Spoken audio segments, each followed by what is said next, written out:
I'll try to make sure I grab their names, but from the bottom of my heart, thank you. We've come a long way in 13 years. Yeah. Disclaimer, I normally speak and I improv, but they do so much work. This task force and all of its participating membership and our staff have done so much in the last year that I am going to confine myself to a script, because if I don't, I will omit some important information for everyone here today. But my name is Alan Wilson. I'm the Attorney General for South Carolina, and I want to say thank you to all of you for joining me to mark the State Human Trafficking Task Force and the presentation of our annual report. I would like to show y'all a copy of the annual report. Every year, this report gets more sophisticated. This report provides more and more information, and it's the staff and it's the communities of people represented behind me here today that make this report possible.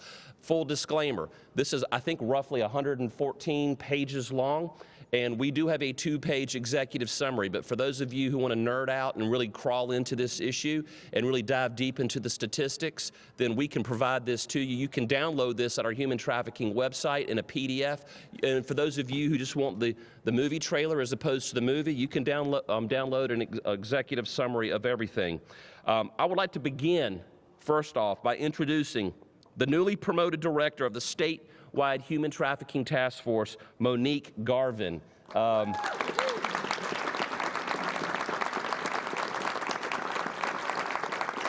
If you have been active in our task force, you may have known Monique as our first deputy director of the task force, who worked basically hand in glove with Catherine Moorhead, who turned the chapter, was with us for many years, had other opportunities to return home closer to her family in the Northeast. But Monique has been right there in the trenches the entire time. And this year, I was proud to be able to promote her to director of the State Human Trafficking Task Force. Monique is an amazing person. She has an outstanding history of service to children and families in South Carolina, both in the community as the deputy director of the task force, but beyond that. She has a dual master's in social work and public administration from the University of South Carolina, go Cox, and I am proud to formally introduce her to you today as our new director. Along with Monique's promotion to director, we have been able to do a number of things this year. You're going to hear about these a little bit later. We've completed the first round of certification evaluations for state human trafficking service providers.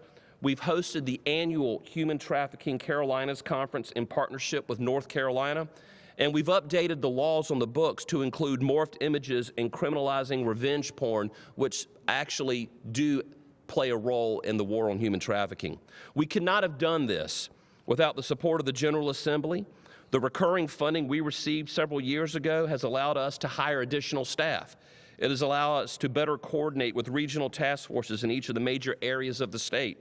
It's allowed us to pay for resources to hire an outside certification program coordinator, provide the best possible multi-state conference, and has allowed us to partner with ETV to continue to improve and expand our prevention education and outreach efforts in the classrooms around the state, as well as every community in the state. Human trafficking awareness in South Carolina is finally bringing this crime into daily conversations. Beforehand, it was something that you saw in Hollywood movies and something that people didn't think to talk about. But we have shoved it into daily conversations, and we are shedding light on how we all can work together to protect, prevent, prosecute both sex and labor trafficking in South Carolina. We are now able to take everything the task force has been doing and raise it to the next level. In 2025, we were able to compare South Carolina-specific numbers from the same data collected last year as we looked at numbers from state and federal courts, SLED, DSS, and DJJ. And you will hear more about those numbers momentarily. Our state task force data and research analyst, and I'll recognize him later, but Chris Brunswick is taking the next steps to determine the needs of human trafficking to inform our direction by better understanding human trafficking around our state. You cannot adequately manage a problem until you adequately measure the problem, and that is why that is so important. It allows us to put lead on the target at hand. Labor and sex trafficking continue to present themselves in varying ways. The most consistent trend we saw in 2024 is the prevalence of minor victims. Given the complexities of human trafficking cases, the South Carolina Human Trafficking Task Force uses a multidisciplinary approach to most strategically utilize the knowledge and strengths of all of its members. The task force is currently composed of 11 mandated member agencies around in state government, 2 appointed non-governmental organizations, as well as several federal organizations like the Department of Labor, the United States Attorney's Office, as well as our other federal law enforcement agencies who elect to partner with us, and they are very active. We also have 12 subcommittees under our State Human Trafficking Task Force, as well as 11 regional task force that work in the regions of the state, but also in coordination with our state task force. The regional task forces are our boots on the ground in South Carolina's fight against human trafficking. In 2025, the Survivor Advisory Committee redesigned our mandated awareness posters. This new design was printed and distributed to the regional task forces around the state who made the effort to get them distributed in every community. Our regional task forces, in conjunction with our interfaith subcommittee, host and participate in a trunk or treat events in October to spread age and event appropriate awareness items and engage with our communities around South Carolina. I want to thank the sheriffs and the solicitors and other agencies for allowing their employees to commit time to the anti-human trafficking efforts in our state. Also, I think we have at least one solicitor here, David Stumbo. Thank you, Solicitor Stumbo. And I know others would be here, but they were otherwise engaged. But I do want to thank Solicitor David Stumbo for standing up here. The people standing with me today are representatives of these groups from around the state. Thank you to all the members of the task force for your hard work and perseverance in 2025. Victims and survivors are not defined by any specific characteristic and represent numerous cultural backgrounds. Therefore, the task force continues to promote the development and implementation of trauma-informed, culturally sensitive, and comprehensive victim-centered approaches to human trafficking. I would now like to invite the director of the task force, Monique Garvin, with a special presentation on behalf of the governor's office.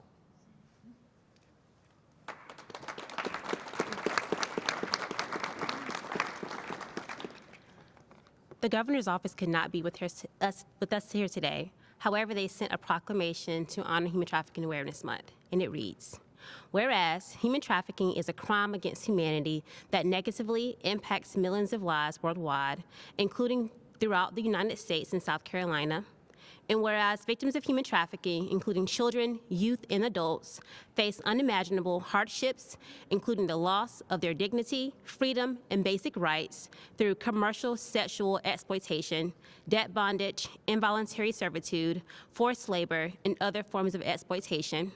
And whereas the state of South Carolina is committed to advocating for the well-being of all its residents by protecting the vulnerable through prevention education and awareness, as well as continued efforts to support victims, investigate cases, and prosecute traffickers.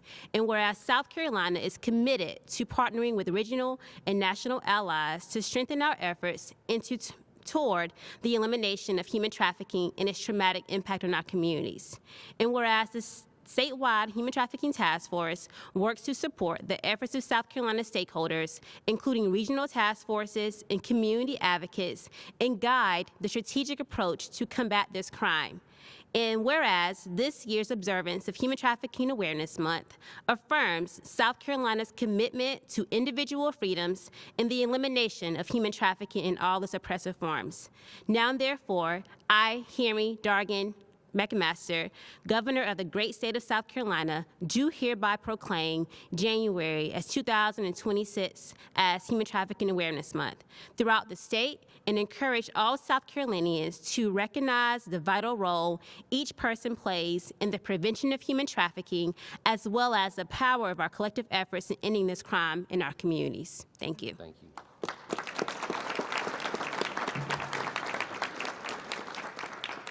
Thank you, Monique, and thanks to the governor for their support and his office's support of this task force. The state task force received substantial funding from the General Assembly in 2022. Because of that funding, it provided us much-needed staff, and in 2025, we were better able to realize the lack of appropriate housing and resources around the state for victims and survivors in South Carolina. Every community in South Carolina needs an expansion of both community and residential programming for victims and survivors. It is the legislatively mandated role of this task force to certify programs that do provide services for minor adult victims of human trafficking. So you just can't have fly-by-the-night of organizations throwing up a halfway house or an organization saying that they provide services. They must now be certified by this task force. A list of the certified programs must be made available to the public and the court so they can make appropriate recommendations to services aligned with best practices. In 2025, the state task force launched South Carolina's Safe House Certification Program in partnership with Safe House Project. This legislatively mandated initiative established a comprehensive, standard-driven approach to evaluating residential and non-residential anti-human trafficking organizations. South Carolina is the first state in the nation to require Safe House certification as part of its statewide service delivery framework. We're leading from the front, and it's because of everyone up here that that's so. Every organization must have each program they run individually evaluated. The programs include both adult and minor residential and community services. I would like to recognize those organizations that successfully completed the evaluation this year. So first, I would like to have, Monique is going to have the awards and certificates to give the representatives of each organization as I call them out. So if we call out your organization, I'd like you to come forward and Monique will present you with your certification. First, Doors to Freedom, Dorchester County, Minor Residential Program, Gold Certification Badge. Transitional Age Youth Program, Gold Certification Badge. Do we have?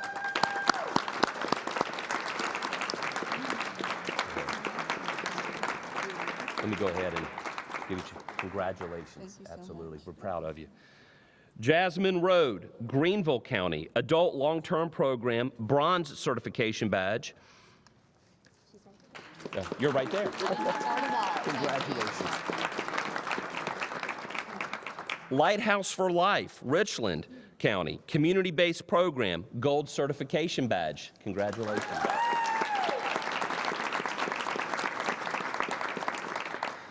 The Formation Project, Charleston County, they have a community-based program which was receiving a gold certification badge and a newly created transitional program which is emerging, and we just wanted to recognize them for that program. But they are a gold certification badge for the community-based program. Congratulations.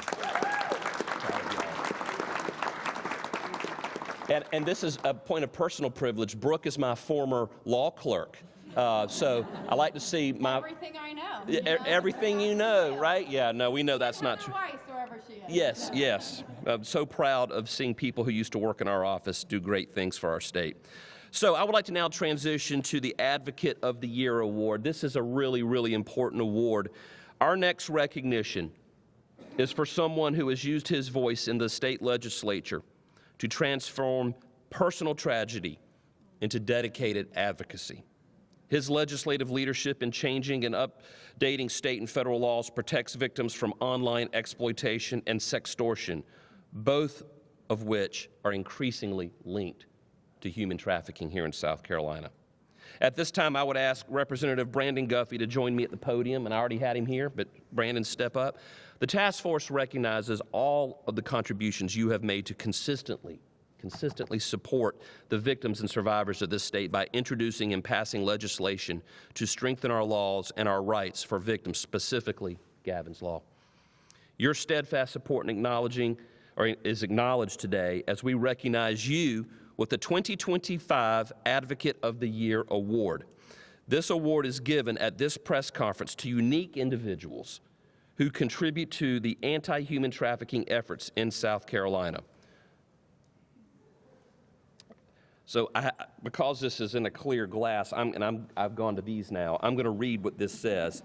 The South Carolina Human Trafficking Task Force 2025 Advocate of the Year Award is presented to Representative Brandon Guffey for demonstrating profound commitment to human trafficking advocacy as a South Carolina representative through steadfast legislative impact. I want to present with great appreciation on behalf of our task force, all our adjacent membership, the people of South Carolina, thank you for what you do as a leader in South Carolina. We appreciate you, we love you, and this is just a small token of our appreciation. Thank you so much. Thank you.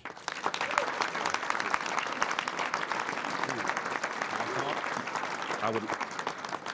Don't want to. Do you want to finish, or do you? I'm just trying not to step on his tail, but go ahead. And I won't take long. I did not have anything prepared, but I often say the only thing God blessed me with is a big mouth. And since I lost my son, all I can do is run it. But the people standing behind me, this task force, they're the ones doing the work. The only thing I can do is advocate, but the further that I've went down this, and as much as I remember the first year coming in office, I had a friend come in and say, hey, we've really got to address human trafficking. And I was like, no, I'm focusing on sextortion, it's not my fight. But as I started getting through, and it didn't matter how far I tried to avoid it, the two are linked. The sextortion linked with exploitation, the exploitation linked with human trafficking. And as we've gotten involved, we're even starting to see sextortion and human trafficking combined with girls being trafficked for videos on platforms just to raise money. So thank all of you, really, for your support. I'm honored to have this award. I never feel worthy, but I will continue running my big mouth until the day that I die being an advocate. So thank you. Brandon, are you in your third term or fourth? Second term. See, that's what I'm saying is he hasn't even been here that long, and it feels like he's been here forever. And so thank you. We want you to keep running your mouth. So thank you, because your words lead to action. We appreciate you. So congratulations to you, and thank you again. In 2023, we launched in partnership with South Carolina ETV Traffic Proof Traffic Proof SC, a series of free, age-appropriate educational videos and curricula catered to middle and high school students. This initiative is moving into the next phase with a statewide human trafficking education prevention curriculum designed for community-based youth. The next phase will also include a video highlighting the importance of educating parents and other adults on the realities of human trafficking. This is what I've been talking about, shoving this conversation into the sunlight, shoving this conversation into daily conversations where it needs to be had. In 2025, this curriculum continued to be presented. Nearly 2,000 students in South Carolina and numerous facilitators were trained across the state. The response continues to be extremely positive from both groups. To find out more about this program, please visit the South Carolina Attorney General's website, or you can go to trafficproofsc.org, trafficproofsc.org. In 2025, the Human Trafficking Task Force launched several statewide initiatives and continued with our prior initiatives that allowed us to expand outreach and awareness on human trafficking. The state task force partnered with the North Carolina Human Trafficking Commission to host the 2025 Human Trafficking in the Carolinas Conference in Columbia, South Carolina. This two-day conference convened more than 300 attendees from South Carolina, North Carolina, and Georgia, I believe, were there, and featured international and nationally recognized experts, as well as local experts that we all know here. The state task force established a partnership with HEAL, H-E-A-L, trafficking to implement a unified, trauma-informed, and survivor-centered healthcare response to human trafficking as a goal established in the 2014 state plan. We continued statewide Hispanic outreach and awareness campaigns in providing human trafficking information about the national hotline in both English and Spanish. Additionally, the task force took to social media with the hashtag Wags for Awareness campaign to provide a fun way to show off beloved dogs while highlighting human trafficking awareness in conjunction with the release of an annual report in Human Trafficking Awareness Month. My own beloved German Shepherd was very happy to participate in that. I had the opportunity to announce the winner of the Best in Show. This recognition was awarded to Heather Pagan and her dogs, Remington and Winchester. Just a note, do not rob this house. I'm sure those aren't the only Remington and Winchesters in that house. We have an amazing team that makes these projects happen. Monique Garvin, as you know, serves as the director, and we will be recruiting her replacement to be the deputy director here in the very near future. Our human trafficking program coordinators, raise your hand when I call your name if you're standing behind me. James Massey, Cameron Singleton, and Veronica Smith. They support the regional efforts, task force subcommittees, and statewide initiatives. We also have, raise your hand please, Melanie Williams, who is our program coordinator for grants and certification. Mark Cardwell is our graphic designer. Ashley Bishop and Blake Easter serve as our 2 prevention education coordinators. And finally, you heard his name mentioned earlier, Chris Brunswick serves as our data and research analyst. And that is very important. They're all important, but to identify the issues and the gaps is really comes out of the data and the analysts, the analyzing of that data. The task force is about to bring aboard a 4th program coordinator here in the Midlands area. This staff continues to work together to create and support efforts throughout South Carolina to increase awareness and action in every corner of the state. Now, here's where we get into the data from this year. In 2025, the task force used 4 primary sources of data in this report. SLED, or the State Law Enforcement Division, Department of Social Services, or DSS, the South Carolina Department of Juvenile Justice, and state and federal court data. First, I would like to start with SLED. SLED continues to lead efforts in conducting human trafficking investigations on behalf of the governor and our agency in the Attorney General's office, while providing technical assistance and manpower to other law enforcement agencies. Lieutenant Jade Roy leads the human trafficking unit at SLED. Jade, raise your hand. I want people to see who you are, and serves as the chair of the law enforcement subcommittee of the state task force. In 2025, the Law Enforcement Subcommittee partnered with Fortis Tactical Systems to provide a 4 2-day advanced trainings for law enforcement officers and law enforcement victims advocates. SLED has been a leader in training and providing the lead and support on both state and federal cases here in South Carolina. Here are the numbers from SLED this year. In 2025, the SLED Human Trafficking Unit responded to 315 tips in 41 out of the 46 counties. 315 tips. Last year at this time, I announced 285, so 30 additional tips were reported this year. These cases involved 323 potential victims, of which 234 were minors. So of the 323 potential victims in the SLED numbers that were reported, potentially 72% of them were minors. I want to commend SLED on your dedication to working with these often very difficult cases. Mark Keel, the chief of SLED, my right arm in law enforcement, who I work very closely with, was not unable to be here today. I know he wanted to be, but he sent another dear friend of this organization, Major Frank O'Neill, who leads the Vice Narcotics, Alcohol, and Human Trafficking Unit, of course, along with Lieutenant Jade Roy. And I know that Frank is right here. Jade, where's Jade? Buried in the back. There you are. I didn't see you. Thank you, Jade. Thank you, Frank. I would like to also thank our sheriff's office, local law enforcement agencies, and federal law enforcement for your work on investigating these cases and for your efforts towards continued collaboration. I know there may be other sheriff's departments or local law enforcement agencies who are here, along with our federal partners, but thank you to those of you who are here. And I know that Solicitor Stumbo is our one solicitor who is representing the Solicitors Caucus.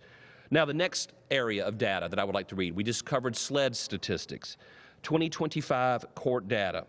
Okay, in 2025, 32 defendants with 54 charges of human trafficking were brought in South Carolina state courts. So I'm just reported 32 defendants are in state courts this year. Last year at this time, that was 16. So we've doubled the number of defendants that have been reported by state and federal courts. The 54 charges last year was 20 charges. So we more than doubled the number of charges and doubled the number of defendants. And that's, again, because of everything that we're doing here today. The number of charges and defendants in the states is doubling for those very reasons. Half of the victims, actually more than half of the victims, minors. As of this report, there are 52 human trafficking defendants with 84 charges currently pending in South Carolina state courts. So currently pending, 52 defendants are pending in state courts, which is up from 37 last year. Currently pending 84 charges, up from 62. So again, the efforts of the state task force along with the regional task force with all of our member and partner agencies, we're putting more of these folks on the books for prosecution and incarceration. The prosecution teams, including investigators and victim advocates, are working on these cases, but as we anticipated, as the education of the public and law enforcement takes root, it is resulting in the number of charges and defendants increasing. We will be focusing on the cases in the courts in 2026, continuing to work with our prosecution partners to understand the complexities and the methods for seeking justice for victims of these cases. Now, I do want to recognize local, state, and federal prosecutors. We have Attorney General Office prosecutors and Assistant United States attorneys and solicitors. So if you are currently one of those folks or have ever been one of those folks, raise your hand. Whether you're in our office or the U.S. Attorney's Office flanking us, they're sprinkled throughout here. Thank you. Thank you to them. Now, I would like to go to the Department of Juvenile Justice. DJJ identified 56 victims of human trafficking in their system this year. The majority were female, and they represent 21 different counties throughout South Carolina. It is only by screening and identifying these victims that they can receive the needed services. I want to thank DJJ Director Eden Hendrick and Human Trafficking Coordinator Robbie Croft for working with the task force and sharing these numbers. While we are still partners with Polaris, you all remember Polaris, their responsibilities and focus have changed over the last year. They used to manage the National Human Trafficking Hotline. Notably, they no longer provide the national numbers we have reported in the past, and they are no longer responsible for managing the hotline. We hope to be able to return to providing similar statistics as the hotline grows and changes under a different organization known as Compass Connections. Now I would like to shift to the third area, is Department of Social Services. I think that's the fourth area, excuse me. That is the fourth one. In 2025, the task force relationship strengthened with the DSS organization under the leadership under its new director, Dr. Tony Catone. We have been able to collaborate more on our direction forward and receive statistics for the full year. In 2025, under these statistics, 159 children were identified as victims of human trafficking. The victims ranged from birth to 18 years of age, with the oldest children being between 15 and 18 years of age. The oldest accounted for 108 of those 159, which means that 15 to 18 years old was 68% of the children identified in those numbers. While females make up the majority of the identified victims, race and geography did not play a significant role in who was being victimized. Again, females and children seem to be the two trends that are standing out. These numbers continue to emphasize the importance of our statewide efforts and our regional task forces in recognizing, but more importantly, educating to prevent the heinous crime from occurring. We will continue to aggressively attack the issues related to trafficking in South Carolina. Again, I want to begin the way I started by thanking everyone who was up here with me, thanking the organizations you represent, and thanking everyone who could not be here today. Thank you, thank you, thank you. I want to thank everyone, including law enforcement, prosecutors, healthcare providers, direct service providers, state subcommittees, regional task forces, and others who are working tirelessly to prevent this crime and meet the needs of victims and survivors in our state. And I want to close, and I say this in almost every press conference involving protecting and educating on the victim issue.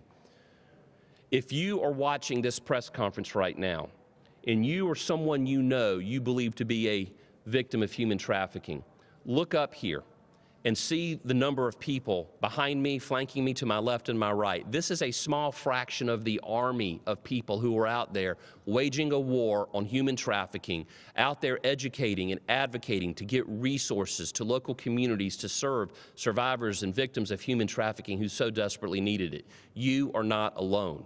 We have you. We got your back. They have your back. So, with that, I will conclude this press conference. Happy to take any questions relevant to the task force or the annual report, and of course, we can also do some one-offs if you want to get some more information.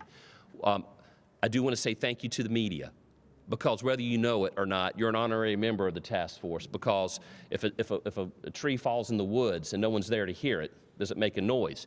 You're helping us make the noise by being here today and by reporting this information so that we can educate our citizens in South Carolina. Any questions? Attorney General, you sort of touched on this, but could you go into a little more detail? The numbers this year compared to last year, what are sort of your takeaways? How do you think your efforts have played into how the numbers? So obviously the numbers come from different sections. You know, you got DSS, DJJ, SLED, and then you have state and federal courts, okay? And so what we're seeing in the trends is children, minor children, seem to be standing out as a trend that's going up. Females, okay, they also seem to be a trend that we see going up. That is what all of these different types of data are telling us. Now, what I want to underscore, when you see the numbers going up, it is a bad thing that we're finding those, but it is a good thing that we're finding those too. And what I mean by that is, 13 years ago, no one was talking about human trafficking. 13 years ago, there was not a robust organization like the one that we have here today out there training across every sector of government in the private sector and the nonprofit sector and the faith sector. I mean, literally, we are bringing people together to raise awareness, so people are now looking for it.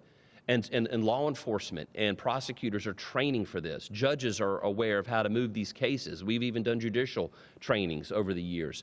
Healthcare providers, service providers, educators. I mean, everyone is coming together to raise awareness. So I use the analogy is, if we had no police officers on the highways of South Carolina, then all of a sudden we just put 1,000 law enforcement officers on the highways of South Carolina, we would see an upward trend of traffic tickets and traffic infractions. That doesn't mean that those traffic violations weren't happening before. It means we have more boots on the ground. We have more eyeballs out there looking for it. We have more people talking about it.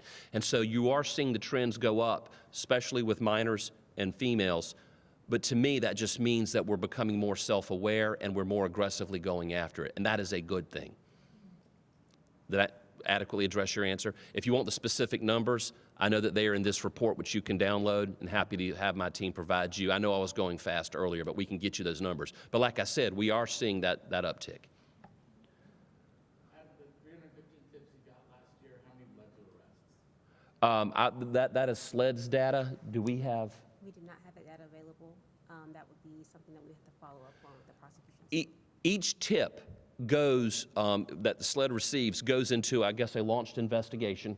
And I got Lieutenant Jade Roy and I've got Frank O'Neill here. But that investigation would either be, obviously they have to go look at the tip. The tip could be someone thought it could be human trafficking, and if they find out it was something else, or that it wasn't anything at all, or that it actually becomes a human trafficking case. And then that case would probably go to a local solicitor's office or the Attorney General's office, depending on what's going on. And so right now, I just don't have those numbers at the tip of my tongue, but. I would say that's a bit more complex, and we'll be happy to get with you after Okay. More in-depth conversation. As it relates with the numbers, we can put you with SLED or the other, you know, with DSS or DJJ. Do you have a direct message for people that are doing the human trafficking? Yes, if you are engaging in human trafficking, we're coming for you, and we're not going to put you in the jail, we're going to put you under it, period. And if you are a victim of human trafficking or a survivor of human trafficking, we are here for you. We got your back. We have resources and an army of people ready to serve and support you in any way possible. But human trafficking is not being tolerated in South Carolina. And again, when I became Attorney General 15 years ago this week, there was no state task force. There was no human trafficking laws on the books. There was no daily conversations. People weren't talking about it because human trafficking was one of those exotic crimes that happens in a Hollywood movie. We just didn't talk about it. Like 30 years ago, we weren't talking about domestic violence. That was a private family affair. No, it's not. It's a societal discussion we need to be having. And so just like domestic violence, human trafficking has entered the everyday vernacular of everyday citizens of South Carolina, and that is a good thing. We need to be talking about it. Either for yourself or Ms. Garland coming in, are there any new initiatives that you have planned or things you're looking at doing this next year to perhaps improve on this past year? There are always new initiatives, there are always new programs, because every time I talk to them, they got something cooking in the kitchen. I don't know if I'm allowed to get out in front of my skis. Monique, keep me between the ditches here. Yeah. All of that information is available in our annual report in our executive summary, and we're happy to provide a copy to you after this press conference. Thank you. Okay, what I would encourage you folks in the media to do is this. We have some folks up here. You have Representative Guffey, you have some elected officials, you saw people raising their hands, you've got some organizations that received awards. Interview them. I'm happy to talk to any of you about whatever you want to talk about, but interview them, because I want the people of South Carolina to get to know the faces and names of these organizations and what resources they provide, because the more they know about it, the better able these organizations and these individuals are going to be able to provide those resources and that support to people here in South Carolina. So grab one of them, do a one-off, and again, I want to thank you all for being here today. Folks, this concludes our 13th annual State Human Trafficking Press Conference, so thank you for participating.